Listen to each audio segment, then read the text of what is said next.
guys, it's Olivia and welcome back to Live in Literature. Thank you so much for all the love and support received on my last video, and if you have not seen it yet, feel free to head on over my channel to check it out. Well guys, welcome to the end of summer. We are almost at the end of August. Thank freaking goodness, I am ready for fall. I've never been so ready for fall. And I'm so excited to be joined here with you today for another amazing video. Today's topic, one that I absolutely adore above all others. Probably my second favorite trope besides just the classic enemies to lovers. We are doing the arranged marriage trope today, guys, okay? The arranged marriage trope, one of book talk and book world's most famous tropes, one of the best book tropes in my opinion. I die for this trope. I foam at the mouth for this trope. I need this trope in my life. Every YouTube viewer loves. They froth over this shit. They need this shit. Arranged marriages make everything for me. I think it builds tension. I think it builds, you obviously have forced proximity because you're in an arranged marriage. We get the my wife trope sometimes because of an arranged marriage. And every time that they do an arranged marriage and these two people who truly, usually, most likely hate each other end up falling for each other, it's just a beautiful thing. And I'm so excited to talk about it in today's video. But before we get into that, some quick little housekeeping things. Number one, really fast before we do my what I just finished reading versus what I'm currently reading. If you notice a considerable downgrade in the quality and the lighting in this video, I'm so sorry. My ring light quite literally just broke. It just glitched out on me. So I need to get a new one. So I'm so sorry about that. If the lighting's not as good in this video, that is why the ring light broke. Sorry about that. And then, of course, like I just mentioned previously, I want to talk to you guys today about what I just finished reading versus what I'm currently reading. Guys, I have been back on my reading grind. I am back. I am hitting it hard with the books these days. The books are the only thing keeping me going, truly. I am just falling into worlds, like just trying to escape my own life. Listen, life is fine, but like I just need my books. My books are my thing that are keeping me going these days. And my gosh, I have two amazing book recommendations for you guys today. I am part of a small book club in Spanish Fork, Utah at a bookstore called Poppy. Love Poppy, shout out Poppy. Everyone should go check out Poppy and all their amazing book events. They do author events and other things like that, but they've also started a book club. And my roommate and I read Not Quite Dead Yet by Holly Jackson, a murder mystery thriller about a young woman who on Halloween, she is attacked and essentially she wakes up in the hospital and the doctors tell her, I'm so sorry, but due to the injuries that you sustained during this attack, you will die at the end of the week. And she decides that with her last week left on this earth, she's going to solve her own murder. Truly a bone-chilling book. Every character is unlikable, which I absolutely love. The stakes are so high. Our lead main character, Jet, is fantastic. She is so freaking fun and just like the most like raw, funny, and just like hilarious and sarcastic and dark humored person ever. I absolutely adored her as a main female character. I gave this book 4.5 stars. I thoroughly enjoyed it. For someone who doesn't read a lot of murder mystery and thriller books, I really liked this one. I felt like the pacing was great. I felt like the stakes were high enough. I felt like everyone had something to lose, and this book did not disappoint me whatsoever. It makes me want to read a little bit more of this genre. So everyone go check out Not Quite Dead Yet if you want a great murder mystery thriller book. And then last night I finished one of the most devastating fantasy romance books that I have read so far this year. Truly an artiste is Carissa Broadbent with The Fallen and the Kiss of Dusk. This is the second book in the Shadowborn duet. So obviously, Carissa Broadbent is kind of doing a 6-book series, but each book is a duology. We have Serpents in the Wings of Night and then Ashes in the Star-Cursed King. That is the first duology. Then, of course, we had The Songbird and the Heart of Stone. And, of course, the conclusion to that duology was The Fallen and the Kiss of Dusk.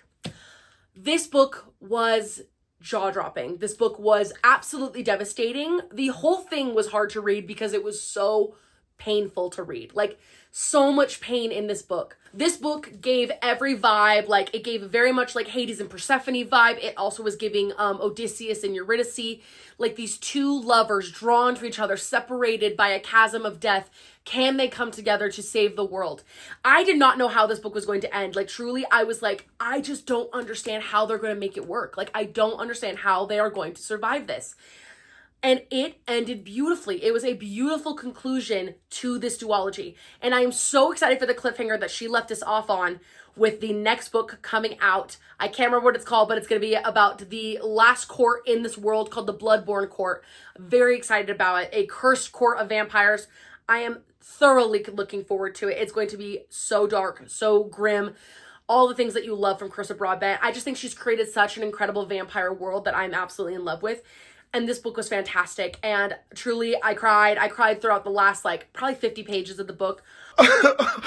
Oh my God, my Shayla. I wanted to cry throughout all of the beginning. There was just so much pain and longing and yearning happening and bridges that they couldn't cross that I just was like, I'm so frustrated because I can feel how much you want it. I can feel your yearning and your longing so badly. I can feel it. It made me ache because of how much they wanted it. And truly, this book will make you ache. It will make you cry. It is a fabulous fantasy romance, and I cannot recommend it enough. Please go check out Carissa Broadbent and all of her amazing books. And of course, for what I am currently reading, guys, I am back on my Orc Smut. Yes, I said it. We are reading Orc Smut again.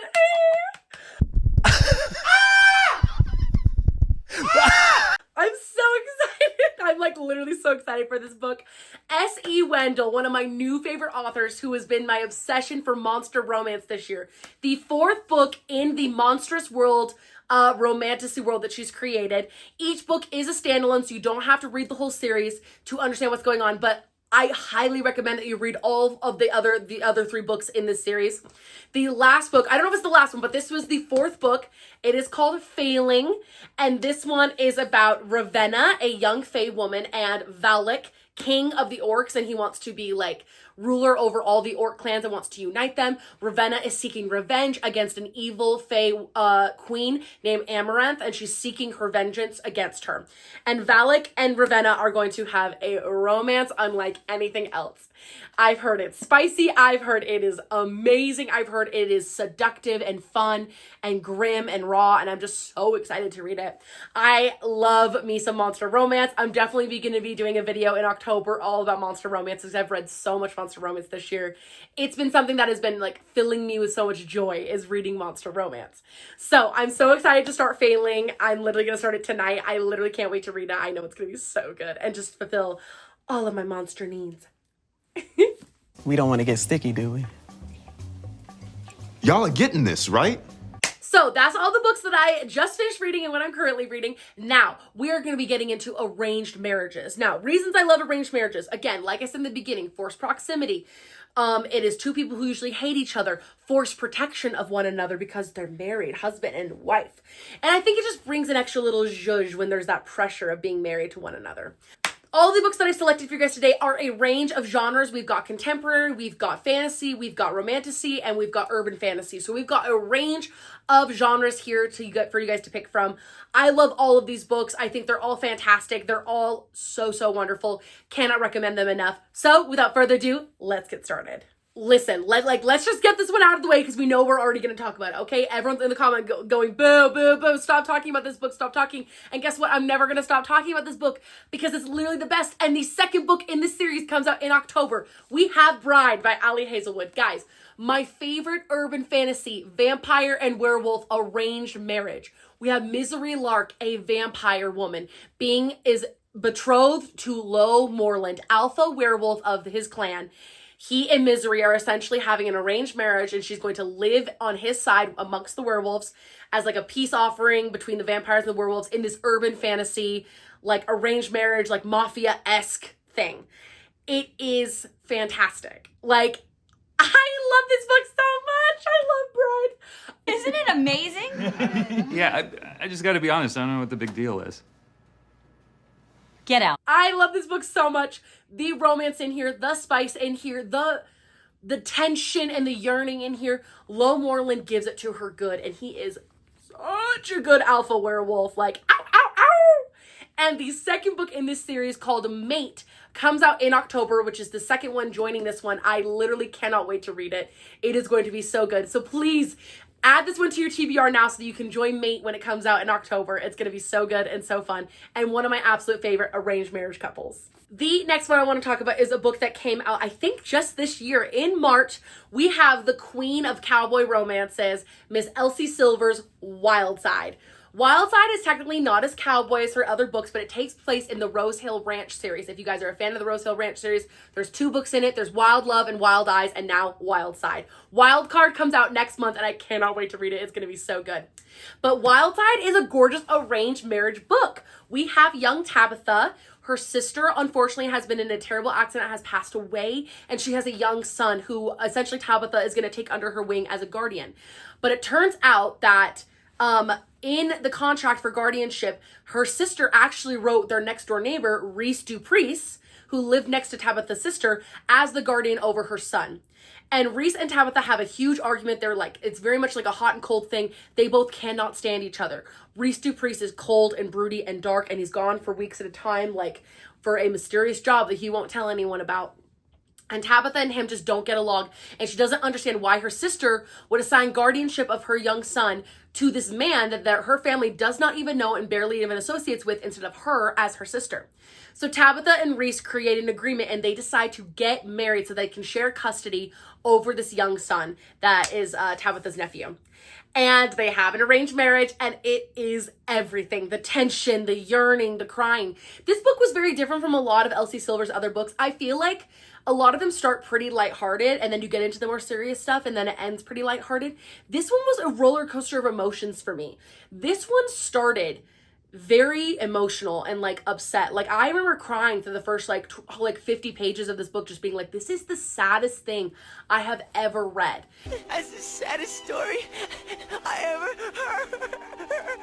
heard. Like this book starts really sad, and then there's an uptake, and then it gets sad again, and then there's another uptake, and it's just like actually way more raw and emotional than I thought it would be. It deals a lot with grief, obviously, and it deals with like, I don't know, secret identities and things like that, and then like accepting people into your lives and like being able to be vulnerable and let people in.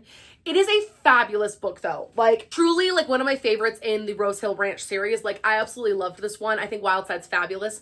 And I think that everyone should go check this one out if you're looking for like a fun contemporary arranged marriage situation. The third book that I want to recommend for you guys is one that came out this year that just took the world by storm. One of my favorite authors who writes some of the best romantasy that I've ever read, who has created a world unlike anything else that I've ever experienced. This is Enchantra, and Enchantra is the second book in a world that Kaylee Smith has created that has to do with phantoms and necromancy and ghouls and like the whole bit, but it's very much like Victorian era vibes. We have young Genevieve Grimm, who is the sister of Ophelia Grimm, who the first book was about.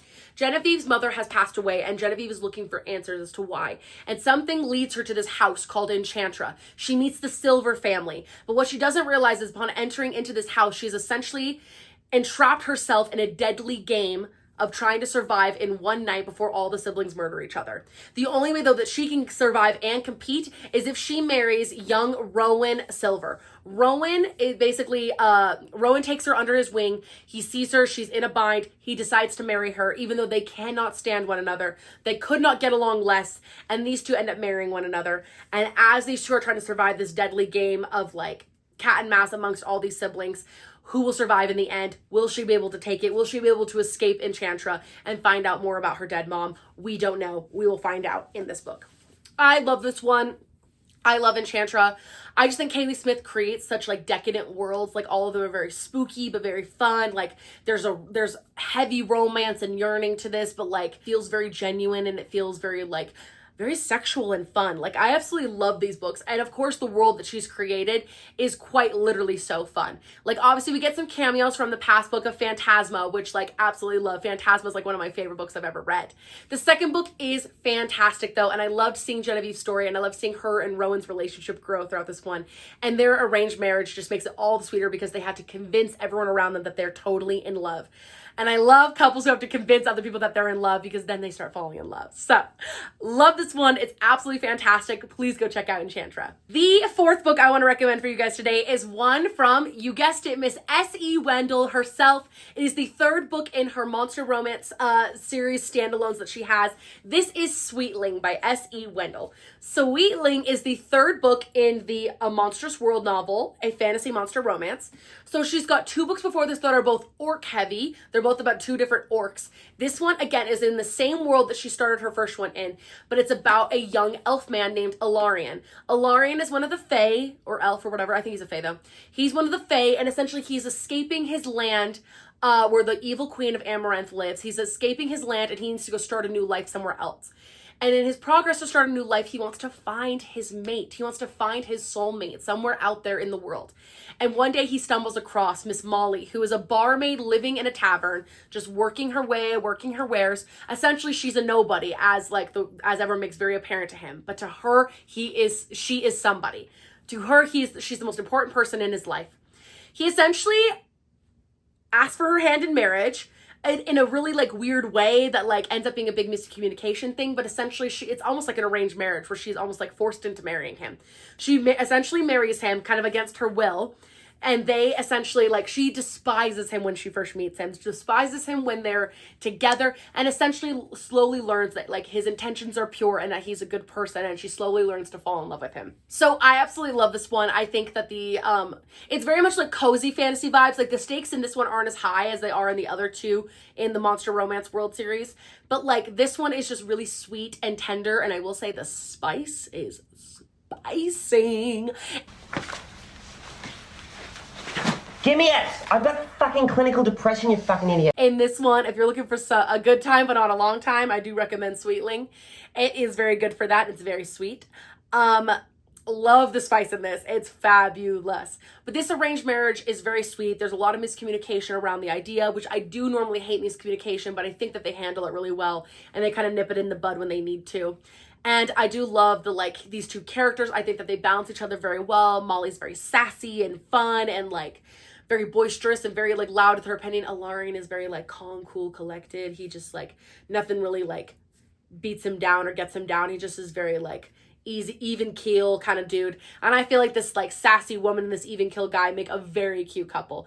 And this is one of my favorites in the Monster Romance series. This is a great one to read before failing. So again, I do recommend you read all the books in the series to have the best enjoyment have the best experience, but you don't have to read them all to understand what's going on in each one of these books. But I do recommend it. It's so good. The last and final book in our arranged marriage tropes that I want to recommend is the brand new by Devney Perry, the absolutely fabulous fantasy romance, okay, not romantasy, fantasy romance. We have Shield of Sparrows by Devney Perry. I absolutely love this book. I thought it was one of the best books written so far this year. Absolutely obsessed with this book. I cannot talk about it enough. We have young Odessa, a young woman living in a kingdom. She is the eldest daughter, but not chosen in line for the throne, to marry a man from a foreign land. So essentially, a man from a foreign land named Calandra comes over to marry her sister. She's standing there, they're waiting for the procession to start, and he basically states, the king of this land essentially states, I want to marry the sister, the second one. And Odessa's like, me? You want to marry me? Why? You're supposed to marry her. And they're like, we want you. And Odessa's like, okay, I guess I'm going to get thrown into this. And essentially she gets thrown into this world of political turmoil, kind of against her will, married to a king that she doesn't know. And his essentially henchman / bodyguard is this man named the Guardian. And the Guardian is constantly taunting her and making fun of her. And she just cannot stand him. Her and the Guardian have a special bond, but then she also feels a pressure because of the king. But essentially, her job is to go over and spy on this other land that she's been essentially married into, to essentially help her own people. But she doesn't want to spy on these people because she ends up falling in love with this land and falling in love with the people that she's there with. And she ends up finding her own strength and gaining it and essentially taking her own power because she's never really had any before. And this is her moment to have that. The trope in here comes with many, many caveats. There are so many different things that happen in here that are so spooky and like crazy and twists and turns and plot things that you're not expecting, but also you kind of are. Like, I absolutely loved it. From day one, I kind of got the bit of what they were doing with the arranged marriage, but I couldn't wait for the reveal, and the reveal was fantastic. Odessa is an amazing female main character. Like, I just adored her. Like, she was fantastic. And I loved that she was like a woman with like, she's like, I don't really have a lot to offer. Like, I haven't had that many experiences where I can like be that helpful, but I'm willing to try and to learn and to like do my best to help this new people that I become a part of. And she really does like embrace it wholeheartedly. And I just love this book. I think it's a great example of true fantasy romance and just like something that is like, it's fantasy heavy with like a romance subplot. And it's something that I just absolutely love and reminds me of Throne of Glass and how much I love Throne of Glass and how important Throne of Glass is. Like, this book gives me kind of like those vibes, but like obviously nothing can beat the Queen SJM. But truly, like, absolutely love Shield of Sparrows. This is a great book with an arranged marriage that I just absolutely love with all my heart. So that is all the books with the arranged marriage trope that I want to recommend for you guys today. So I hope that you enjoyed this video. And if you did, do not forget to like, comment, and subscribe to the Live in Literature YouTube channel. Guys, if there's any video ideas and things that you want to see in the next couple of months, please feel free to comment them down below. If there's any book recommendations you have for me with the arranged marriage trope, please feel free to also comment those down below. Guys, I am so excited for this fall coming up. I'm so excited for all the new fall reads. It's going to be so good and so fun and so everything. I love you guys the most, and I'll catch you in the next one. Bye.